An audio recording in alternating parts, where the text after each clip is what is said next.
मैंने शादी की रात पति को अपने नज़दीक नहीं आने दिया क्योंकि मैं किसी और से मोहब्बत करती थी। मैंने पति को बता दिया। वह पेंडू सा था। मेरी बात सुनकर उसके होश उड़ गए और कुछ ना बोला और पीछे फेर कर जोरों से रोने लगा। मुझे उस पर जरा भी तरस ना आया और मैं सो गई। एक दिन उसने मेरे हाथ में कुछ कागजात थमा दिए और कहा, इसको सुबह खोलना। सुबह जब उठी तो वे कागजात देखे तो मेरी जान निकल गई, मेरी चीखें निकल गई, क्योंकि उसमें अपनी शादी होते ही मैं गांव में 10 घंटे बस की यात्रा करके पहुंची थी। दुल्हन बने विदा होते ही मुझे बस की यात्रा करनी पड़ी। पूरी यात्रा मैंने खामोशी से की थी। गांव में अपने ससुराली घर पहुंचकर मुझे मेरे कमरे में बैठा दिया गया। मैं एक पढ़ी लिखी बीए पास लड़की थी और मेरे माता पिता ने मेरी मर्जी के खिलाफ मेरी शादी एक गांव के किसान से कर दी। मैं अपनी किस्मत पर फूट फूट कर ना रोती और क्या करती। मेरे दिल में कोई उमंग नहीं थी, बस अफसोस था, तकलीफ थी, आंसू थे, गम था। जब मेरा पति अमन मेरे कमरे में आया तो मेरे चेहरे पर बहुत ज़्यादा मायूसी सी छा गई। मैंने उस पर एक चिड़चिड़ी सी नज़र डाली और हटा ली। सफ़ेद कुर्ता पजामा पहने, उस पर बड़ी बड़ी मूछें, बिल्कुल पेंडू सा लग रहा था। मुस्कुराने से उसकी बत्तीसी पूरी नज़र आ रही थी। मेरे पास आकर बैठ गया।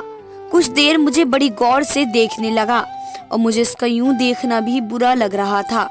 वह मुझे एक आंख नहीं भा रहा था।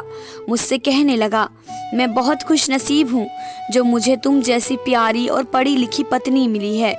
मैंने उसकी बात सुनकर एक तीखी नज़र उस पर डाली और कहा, मैं बहुत बदनसीब हूँ जो मुझे एक अनपढ़ गंवार और पेंडू सा पति मिला। मेरी बात सुनकर उसके चेहरे की रंगत बदल गई। कुछ वह था भी जरा सा सांवला। उसके आगे के 2 दांत भी जरा से बाहर को दिखाई देते थे। वह शायद मुझसे इस किस्म की उम्मीद नहीं रखता था। मेरे अंदर तो पहले से जहर भरा हुआ था। मेरे माँ बाप ने मेरा लाख मना करने पर भी हमारे एक दूर पार के रिश्तेदार के बेटे से रिश्तेदारी नहीं करने के लिए मेरी शादी कर दी, जो गांव में किसान था। माँ बाप का कहना था कि लड़का शरीफ और संस्कारी है, कमाता भी अच्छा है, तुम खुश रहोगी। लेकिन क्या खुशी का दारोमदार अच्छे संस्कारी और कमाओ तक ही सीमित है? क्या मेरे दिल की खुशी कोई अहमियत नहीं रखती थी? मेरे अंदर नकारात्मक सोचों का यलगार सा भरा हुआ था। ऐसी जलन थी मेरे अंदर की मेरा व्यवहार, मेरे शब्द मेरे बस में ना थे। मेरा जी चाह रहा था अमन पर अपने अंदर की सारी भड़ास निकाल दूं। मेरी बात सुनकर वह मुझे हैरत से तके जा रहा था। फिर कहने लगा, क्या बात है? आंटी ने तुम्हें शादी की चीज़ें मर्जी से नहीं लेने दी। उसे लगा जैसे बचपन में मेरी माँ मुझे मेरी पसंद से चीज़ें लेने के बजाय मुझ पर अपनी पसंद मुसल्लत करती है और मैं बाद में अपना गुब्बार सबके साथ निकालती थी। अब भी ऐसा ही कुछ हुआ है। मैंने सख्त तेवर अपने लिए। अगर बात चीज़ों की होती तो मैं बर्दाश्त कर लेती। पहले जाकर आईने में अपनी शक्ल देखो। क्या तुम इस काबिल हो कि मैं तुम्हारे साथ जिंदगी गुजार सकूं? ना तुम्हारे पास अच्छी शक्ल सूरत है, ना ही अच्छी शिक्षा। मेरे घर वालों ने मेरी जिंदगी बर्बाद कर दी है।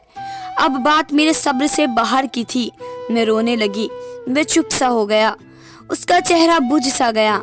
मैंने रोते हुए कहा कि मैं किसी और से मोहब्बत करती हूँ, मैं तुम्हारे साथ नहीं रह सकती। मेरी यह बात सुनकर वह ताज्जुब से मेरे पास से उठकर खड़ा हो गया। कहने लगा, ज़ारा ये क्या कह रही हो? होश में तो हो। मैंने कहा, इसमें हैरान होने वाली क्या बात है? जिससे मैं मोहब्बत करती हूँ वह तुमसे 1000 दर्जे अच्छा है, खूबसूरत है, पढ़ा लिखा है। यह सुनकर वह नम आंखें लिए वॉशरूम में चला गया। और यह सच था, मैं एक लड़के की मोहब्बत में गिरफ्तार थी जिससे मेरी दोस्ती कॉलेज आते जाते बस स्टॉप पर हुई थी। वही यूनिवर्सिटी में पढ़ता था। वहीं से पहले हमारी नज़रों का तबादला हुआ। उसके बाद फ़ोन नंबर दिया। बाकी की मोहब्बत फ़ोन पर परवान चढ़ी थी। मैं अब भी अपनी किस्मत को रो रही थी। जब अमन वॉशरूम से बाहर आया, आंखें नम सी थी, चेहरा पानी से गीला था, शायद रो कर बाहर आया था। उसने मुझसे नजरें हटा ली, सामने रखी ईश्वर की प्रतिमा के आगे सर झुकाकर बैठ गया और फिर प्रार्थना करते करते फूट फूट कर रोने लगा। मैं अपने कपड़े चेंज करने वॉशरूम में चली गई। जब मैं सादे कपड़ों में बाहर आई तो वह जमीन पर चादर बिछाए तकिया रखे लेट चुका था। मैंने भी शुक्र किया था। मैं बेड पर लेट कर सो गई। बहुत से दिन गुजर गए, ना मैंने अमन से कोई बात की थी, ना ही उसने मुझसे। वह सुबह होते ही खेतों पर चला जाता, शाम को थक कर हार कर घर पहुंचता। उसके मिट्टी और खाद से गंदे कपड़े और चेहरे पर बहते पसीने को देखकर मेरा जी ऊबने लगता। मैं उसे बड़ी हीनता से देखकर मुंह फेर लेती। मेरे चेहरे के भाव देखकर वह कमरे से चला जाता, नहा धोकर वापस आता। मेरी मजबूरी थी कि सबके सामने मुझे उसके साथ खाना पड़ता था। हमारे ससुराल में यह रिवाज था कि पति पत्नी एक प्लेट में खाना खाएं। अमन के साथ एक प्लेट में खाना खाना भी मुझे एक बड़ी आजमाइश लगता था। चंद दिन तो मैं आधी रोटी खाकर ही उठ जाती। अमन शायद मेरी घृणा समझ गया था। मैं पेट भरकर खाना खा सकूं, इसलिए वह आधी रोटी खाकर उठ जाता। मुझे इस बात से कोई मतलब नहीं था कि वह सुबह का गया शाम को लौटता है। भूखा प्यासा गर्मी में अपना खून पसीना एक करके वापस लौटता है और रोटी भी उसे पेट की नसीब नहीं होती। मुझे तो बस अपनी अधूरी रह जाने वाली ख्वाहिश पर हर वक्त मलाल रहने लगा। मुझे बार बार जय का ख्याल आने लगा था। मेरे पास जो फ़ोन था वह भी मेरी माँ ने वापस ले लिया था और यहाँ बहू बेटियों को फ़ोन रखने का रिवाज नहीं था। जब मुझसे रहा नहीं गया तो मैंने सारे लिहाज तर्क करके अमन से कहा वह मुझे अपना फ़ोन दे, मुझे जय से बात करनी है। मेरी बात सुनकर वह मुझे ताज्जुब से देखने लगा, लेकिन मेरी बेशर्मी लिमिट से ज़्यादा हो चुकी थी। मैंने उसके हाथ से फ़ोन छीनकर जय का नंबर मिलाया और बातचीत शुरू कर दी। जय भी मेरी वजह से बेहद परेशान था। मैंने उसे रो रो कर खुद पर होने वाले जुल्म का जिक्र किया जो मेरे माता पिता ने मुझ पर किए थे। अमन की मौजूदगी का भी मुझे कोई एहसास और शर्म ना थी। वह खामोशी से चादर जमीन पर बिछाए लेट गया। मैं काफी देर जय से बात करती रही। फिर तो मैंने तमाशा ही पकड़ लिया था।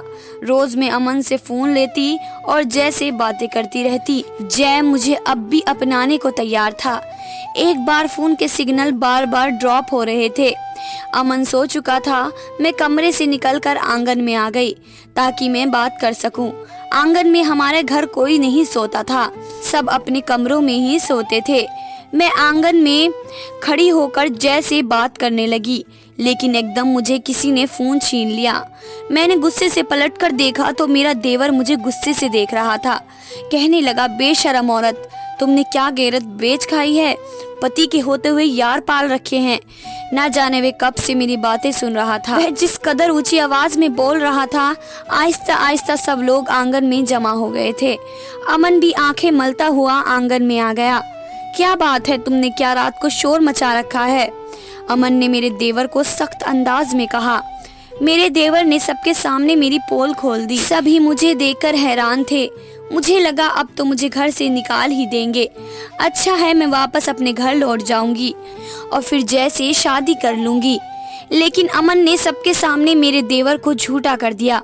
कहने लगा, मुझे अपनी पत्नी के चरित्र पर भरोसा है।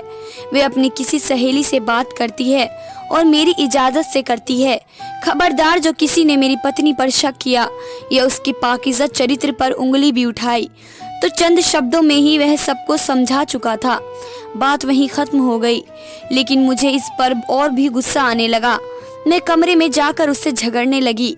मैंने कहा, तुम होते कौन हो मेरे बारे में ये कहने वाले? अच्छा खासा मेरा रास्ता साफ हो चुका था। तुम अपने भाई की बात पर एतबार करके मुझ पर इल्जाम लगाकर मुझे निकाल सकते थे। तुम जानते हो कि मैं किससे बातें करती हूँ। मैं यहाँ से वापस चली जाती। मेरे माँ बाप को मजबूरन मेरी शादी जय से करानी पड़ती, लेकिन तुम्हारी इन बातों ने मेरी राहें बंद कर दी। तुम मेरा पीछा छोड़ क्यों नहीं देते? मेरी बातें उसने खामोशी से सुनी। मैं गुस्से से उसे कह रही थी। वह कहने लगा कि अगर तुम मेरे साथ नहीं रहना चाहती तब भी मैं तुम्हारे चरित्र पर गलत बात बर्दाश्त नहीं कर सकता। तुम्हारी और तुम्हारे माँ बाप की इज्जत मेरी इज्जत है। मैं सारे इल्जाम खुद पर लेकर तुम्हें छोड़ दूंगा ताकि तुम पर कोई उंगली ना उठा सके। 2-3 दिन में तुम्हें खुद शहर लेकर जाऊंगा। अगर वह लड़का तुम्हें इज्जत से अपनाने को तैयार है, मैं खुद पर इल्जाम लेकर तुम्हें तुम्हारे मायके छोड़ दूंगा। और बाद में तलाक भी भिजवा दूंगा। अमन की बात सुनकर पहली बार मैं बहुत खुश हुई थी। वह कम पढ़ा लिखा था, अनपढ़ था, बिल्कुल अंगूठा छाप था, लेकिन इज्जत गैरत का मतलब अच्छी तरह से जानता था।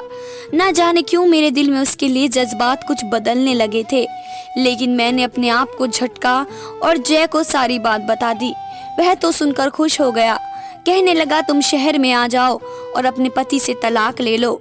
हम पहले कोर्ट मैरिज करेंगे, तुम मेरे पास ही रहना, बाद में तुम्हारे माँ बाप हमें अपनाने के लिए मजबूर हो जाएंगे। मैंने हामी भर ली। चंद दिन बाद ही मैं अमन के साथ शहर चली गई। जय के बताए हुए पते पर पहुंचकर मैंने अमन से कहा, अब तुम जाओ, मुझे तलाक भी दे दो, उसके बाद तुम्हारा मुझसे कोई वास्ता नहीं, मैं जय से शादी कर लूंगी। वह कहने लगा, हाँ मैं कागजी कार्रवाई कर दूंगा, कल तक इसी पते पर मैं तुम्हें तलाक भिजवा दूंगा। यह कहकर वह चला गया। मैंने दरवाजा खटखटाया, दरवाजा जय ने ही खोला था। मुझे देखकर मुस्कुराने लगा। मैं घर दाखिल हो गई, लेकिन घर में उसके घर वाले नजर नहीं आ रहे थे। हालांकि वह मुझसे कह रहा था कि वह मेरे बारे में सब कुछ अपने घर वालों को बता चुका है। मैंने खाली आंगन देखकर पूछा कि तुम्हारे घर वाले कहाँ हैं? कहने लगा, अंदर। तो आओ बताता हूँ। मैं उसके साथ अंदर कमरे तक गई। कमरे में 2 मर्द और मौजूद थे। कमीना नंगी सी हंसी हंसने लगा। उसमें से एक ने कहा, माल तो अच्छा है, इसकी कीमत मैं तुम्हें 3 लाख दूंगा। यह सुनकर तो मेरे होश ही उड़ गए। जय मेरी सौदेबाजी कर रहा था, मैं तो चकरा कर रह गई।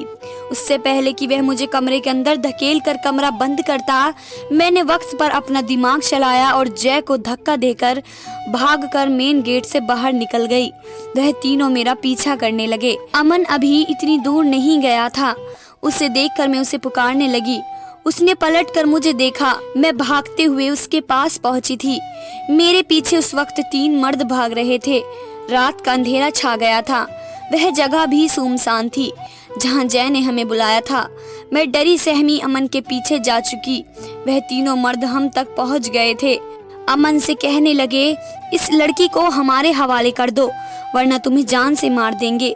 उसने जवाब देने के बजाय उन्हें मारना शुरू कर दिया। बदले में वे लोग भी अमन को मारने लगे। एक शोर सा मच गया। कुछ देर में लोगों की भीड़ इकट्ठा हो गई। ईश्वर की करनी ये हुई कि वहां से गश्ती पुलिस गुजर रही थी। पुलिस को देखकर वह लोग भागने की कोशिश करने लगे, लेकिन पकड़े जा चुके थे।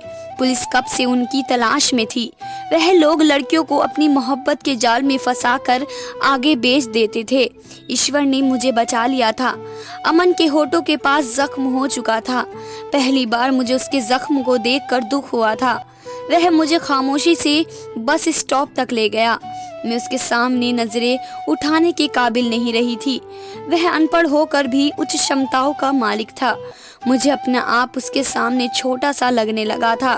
वह मुझसे पूछने लगा कि ज़ारा कहाँ जाना चाहती हो?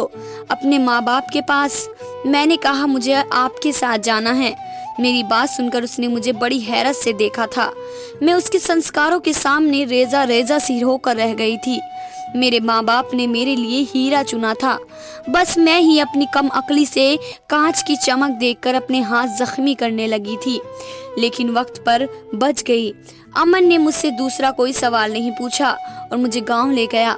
माँ ने अमन का जख्म देखकर फिक्रमंदी से पूछा कि अमन तुम्हें हुआ क्या है? वह कहने लगा, बस मैं उतरते वक्त में गिर गया था। मैं अपने अंदर बहुत शर्मिंदगी सी होकर रह गई थी। मैंने अपने पति की सूरत देखकर उसे क्या कुछ नहीं सुनाया था, लेकिन उसने मेरा साथ अब तक भलाई ही किया था। 2 दिन तो मैं उससे नजरें नहीं मिला पाई थी। अपने अंदर खुद को कोसती रही।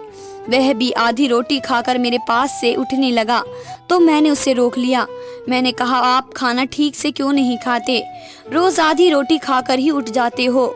मेरी बात पर अमन ने मुझे हैरत से देखा, फिर उठकर नहीं गया, चुपचाप खाना खाने लगा। अब मैं ख्याल रखने लगी थी।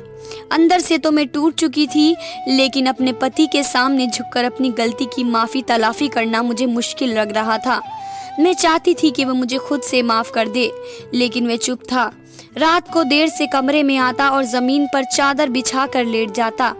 एक दिन मैंने अपनी सारी हिम्मत जमा करके उसके सामने बैठ गई। मैंने कहा, अमन मुझे माफ़ कर दो, मैंने आपको समझने में गलती कर दी। हीरा छोड़कर मैं कांच का सौदा करने चली थी। मैं रोते हुए अपनी गलती का एहसास कर रही थी, लेकिन वह अब भी खामोश था, कुछ नहीं बोला, ना ही मुझे चुप कराया। अपना तकिया उठाकर ज़मीन पर सोने लगा। मैंने कहा, आपकी जगह यहाँ नहीं है, आप ऊपर सो जाए। मैं जानती हूँ कि मेरी गलती छोटी नहीं है, बहुत बड़ी गलती की है मैंने आपका बहुत दिल दुखाया है, लेकिन आपने अभी तक अपने उच्च संस्कार ही मुझे दिखाए हैं। हो सके तो मुझे माफ़ कर देना। मुझे लगा अब वह ज़रूर मेरी गलती को माफ़ करते मुझे सीने से लगा लेगा, लेकिन वह ना जाने क्यों मुझे टकटकी बांधे देखा जा रहा था। उसका चुप मुझसे सहा नहीं जा रहा था। मैंने कहा, अमन कुछ तो कहो, तुम चुप क्यों हो? मुझे डांट लो, अपना गुस्सा मुझ पर निकाल लो, लेकिन मुझे माफ़ कर दो। मैं उसकी मिन्नत समाजत पर उतर आई थी, लेकिन उसकी चुप्पी जारी थी, वह नहीं टूटी। हमारी शादी को 6 महीने बीत गए थे।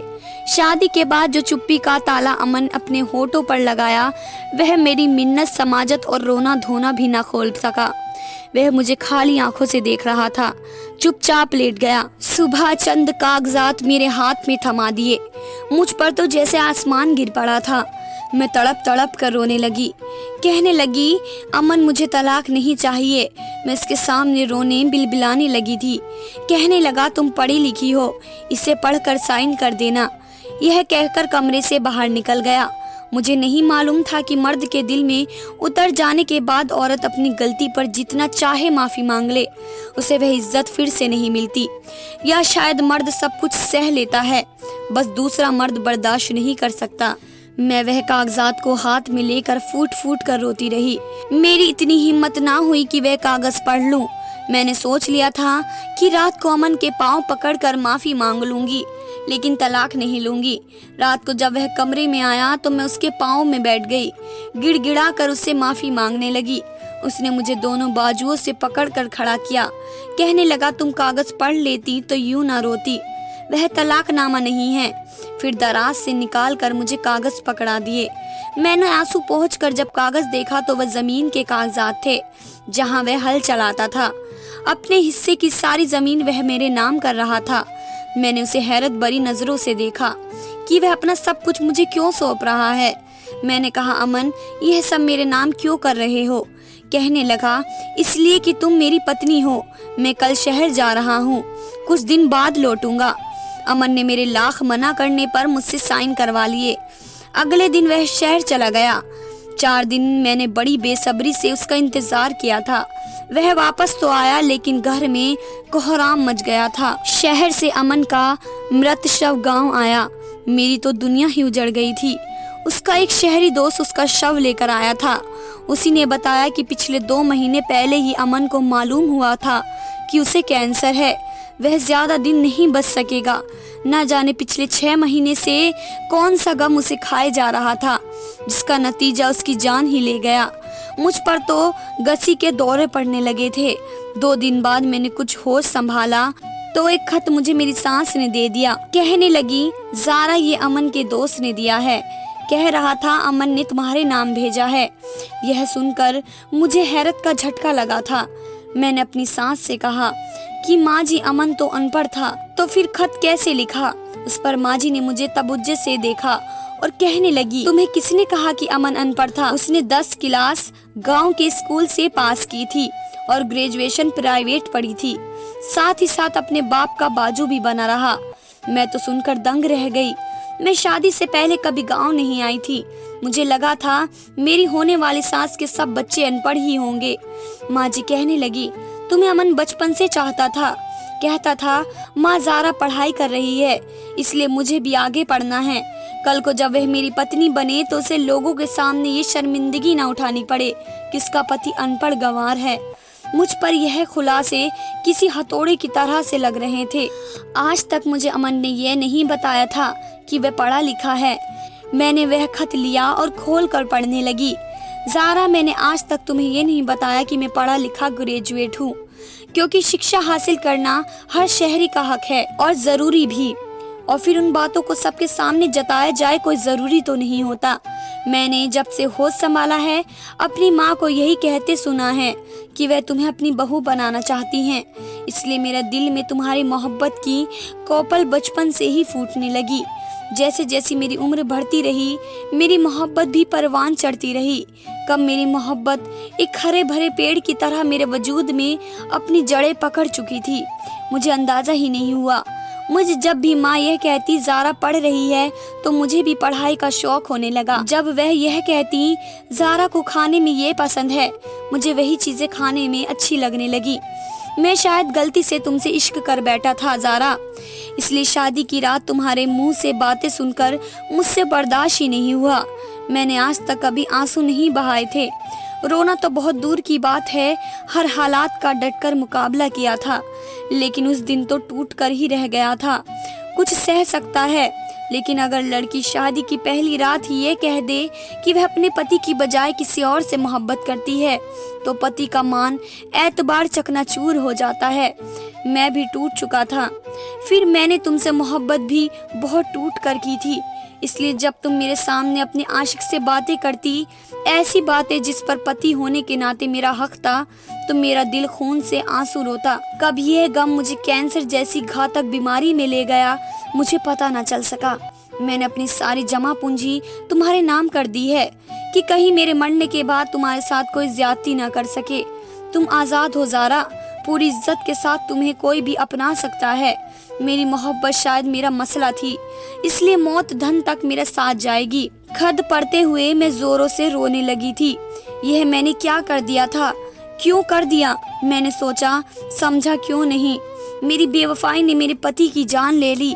अमन को मरे हुए बस चंद घंटे ही हुए थे, अभी मैंने उसका खत पढ़ कर रखा है। मेरे लिए मेरे अंदर की दुनिया अब थम सी गई है। मेरा जख्म आज भी हरा है, मेरे दुख में कभी कमी नहीं आ सकी। मेरी उन सभी लड़कियों से गुजारिश है जो अपनी उच्च शिक्षा को सर पर सवार कर लेती हैं और अपने कम पढ़े लिखे पति को घृणा से देखती हैं, प्लीज अपने पति की कदर करें। जितना ईमानदार वह आपसे है, कोई सड़क छाप आशिक नहीं हो सकता। जो इंसान आपको इज्जत से बिहाने की बजाय कोर्ट मैरिज का मशवरा दे, वे आपको बेच खाएगा। काश कि यह बात मैंने पहले समझी होती तो शायद अमन आज भी जिंदा होता। तो दोस्तों, मैं उम्मीद करती हूँ कि आपको ये स्टोरी अच्छी लगी होगी। अच्छी लगी है तो चैनल को सब्सक्राइब ज़रूर कर लें। धन्यवाद दोस्तों।